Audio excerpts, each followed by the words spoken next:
the deeper you go, the less of you there will be, and the more all that you can say that remains at some point is only the absolute is, and there is nothing else. But you know, you can speak in more relative terms, and depending on what level we're assuming ourselves to be, or what level we're zoomed into, so to speak, we will feel individualized to that extent. But the deeper you go, first you go through layers of like feeling more authentically who you are as a true individual, because you're going beyond sort of this shallow ego, the ego of just thoughts, words, labels, descriptions. And you get in touch with this core sense of who you are as an individuated expression of the all, that crystallized, pure stream from source. But again, distill further, who is me in this equation? Who is me in this equation? And eventually, like, everything disappears, the world, creation, and there's this indescribable sense of infinite perfection and infinite transcendence. There's one example I could use. This is about 5 or 6 years ago. At that point, I had been teaching about this field of consciousness that we all are. And I was teaching people something similar, but I was teaching them to relax back into the sense of presence awareness. But something happened at some point which I had no exposure to in the teachings or communities around me. It was kind of a unique dawning. And so it confused me for a little while. I was just observing it happen, but basically what happened is that this sense of pure being that we generally try to get to, you know, awakening, enlightenment is like, is typically, at least in mainstream, it's about getting to this sense of presence awareness and this non-identified space of pure consciousness. But what started to happen is this weird sensation. It's not really a sensation, but it's very difficult to describe, but it's like the sense of being itself started to become an object instead of being the substance. It's like it popped out of me, and suddenly consciousness itself appeared in front of me. Like the field of consciousness itself, the subject itself turned into an object, became another appearance. And it came with a sense of, I'm tired of being. I'm tired of presence. I'm tired of consciousness.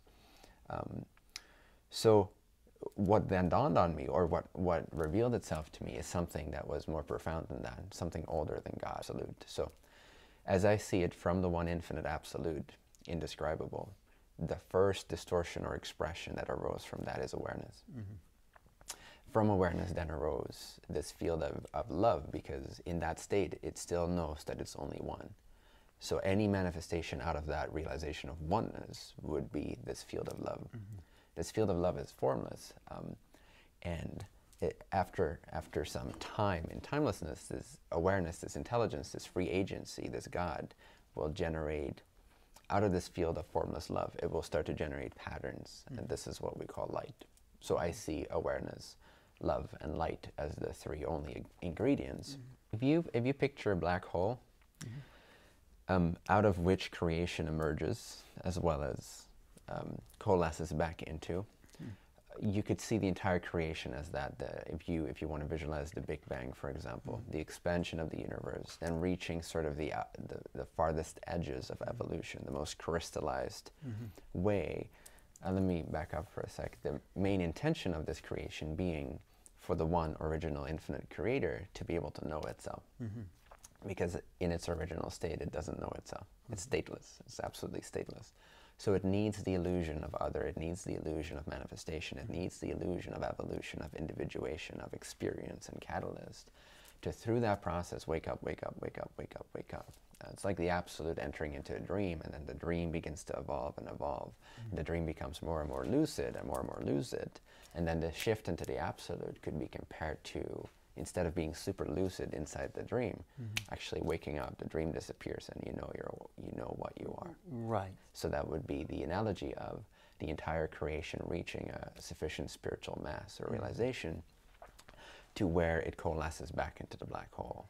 And on the other end of that black hole, so to speak, is me, you, it. Well, how does something infinite express itself? It has to be in infinite ways. So there's no end to the expression. There's no end to the dream. After a dream coalesces back into the one absolute, it reemerges after an unimaginable time spent in timelessness, where consciousness is in abeyance back into source. Another universe is generated, with everything being learned, being re-implemented in a new way.